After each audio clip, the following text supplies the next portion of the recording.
Assalamualaikum warahmatullahi wabarakatuh. Perkenalkan, nama saya Siridila Pramesti, NPM 102 dari kelas akuntansi B. Di sini saya akan mempresentasikan hasil esai saya yang berjudul Pentingnya Pancasila dalam Moderasi Agama untuk Memerangi Radikalisme Agama di Indonesia. Ada 3 sebab yang akan kita bahas, yaitu yang pertama, Indonesia dan sejarahnya, dan yang kedua, moderasi dan radikalisme agama di Indonesia, dan yang terakhir, peran Pancasila dalam moderasi agama. Yang pertama yang akan kita bahas yaitu Indonesia dan sejarahnya. Indonesia adalah sebuah negara yang memiliki sejarah kemerdekaan yang panjang. Sebelum kemerdekaan, Indonesia banyak didatangi oleh berbagai bangsa di belahan bumi. Faktor pendorong kedatangan bangsa barat ke Indonesia yang pertama yaitu letak strategis Indonesia yang menjadikan Indonesia sebagai jalur lalu lintas perdagangan dunia. Kemudian faktor pendorong lainnya yaitu kondisi alam yang dimiliki Indonesia, yang menjadikan Indonesia memiliki berbagai varietas tumbuhan dan hewan.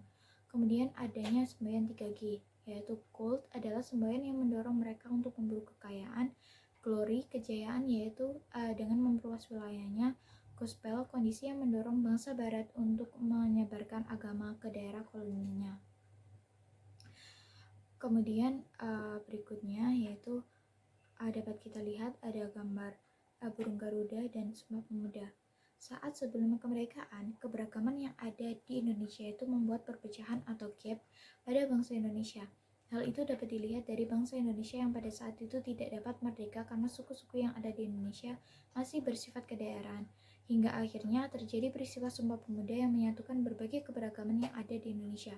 Peristiwa Sumpah Pemuda menjadi pendorong awal rasa persatuan dan kesatuan masyarakat Indonesia. Dan dengan lahirnya Pancasila juga menjadi penguat rasa persatuan dan kesatuan. Semboyan Bhinneka Tunggal Ika yang terdapat pada burung Garuda memiliki arti berbeda-beda tetapi tetap satu jua yang mencerminkan bahwa Pancasila dapat mempersatukan berbagai perbedaan yang ada di Indonesia. Namun, tidak sedikit juga bangsa Indonesia yang masih kurang mengerti makna persatuan dan kesatuan. Ada kalanya berbagai pergolakan terjadi di Indonesia.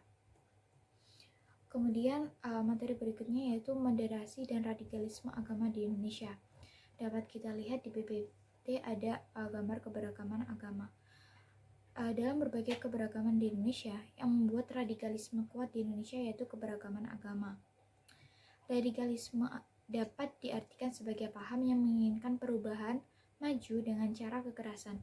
Munculnya radikalisme agama ini dikarenakan munculnya kelompok-kelompok ekstrim dalam beragama. Ajaran mereka bertentangan dengan Pancasila dan menolak sikap toleransi. Maka dari itu seringkali mereka membuat pergolakan di Indonesia. Pergolakan yang seringkali terjadi yang didasarkan pada radikalisme agama yaitu terorisme.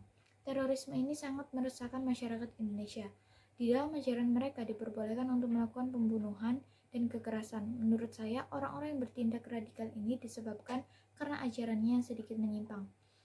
Lebih parahnya lagi, ideologi mereka telah mengangkat dan terlegitimasi. Dan mereka juga sudah terpengaruh karena mereka menganggap bahwa ajaran agama itu sudah sepatutnya untuk diikuti.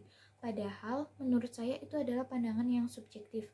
Karena ketika pemikiran itu diterapkan di dalam negara yang memiliki keberagaman seperti Indonesia, hal tersebut tidak dapat sepenuhnya diterapkan dan akan menimbulkan berbagai masalah. Seperti contoh, dalam Islam pemimpin adalah dia yang memiliki agama Islam, mengerti agama Islam dan dapat mengamalkan ajarannya.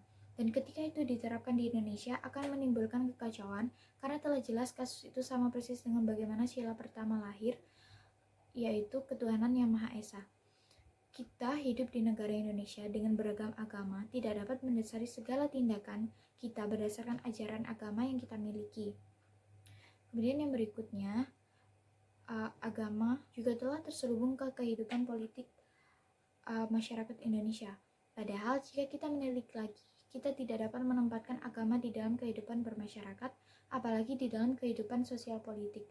Kita harus memisahkan persoalan agama dengan persoalan yang ada di kehidupan bermasyarakat. Di tahun 2017, HTI telah dibubarkan oleh pemerintah Indonesia.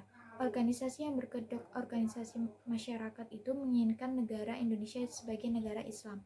HTI di dalam kegiatannya telah melakukan hal-hal yang positif guna mencapai tujuan nasional. Organisasi itu hanya menginginkan negara Indonesia dijadikan sebuah negara Islam. Kegiatan HTI ini telah bertentangan dengan nilai-nilai Pancasila. Dengan diinginkannya negara yang berideologi Islam, maka mereka tidak mengakui keberagaman agama yang ada di Indonesia. Dapat kita bayangkan bahwa hati itu dapat mengancam keutuhan negara Republik Indonesia. Indonesia tidak lahir begitu saja. Indonesia dapat lahir karena kesadaran bangsa Indonesia akan persatuan dan kesatuan.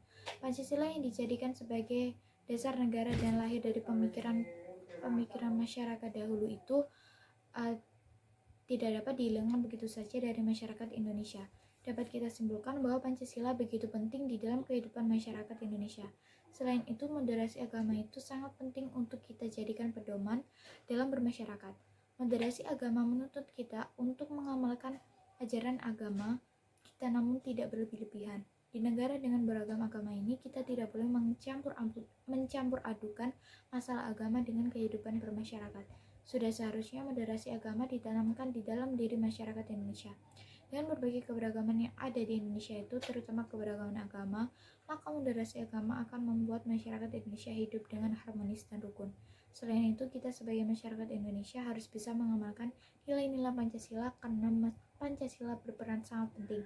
Kita juga harus membentengi diri kita agar terhindar dari serangan radikal dengan cara mengamalkan nilai-nilai Pancasila. Sekian yang dapat saya sampaikan, kurang lebihnya saya mohon maaf.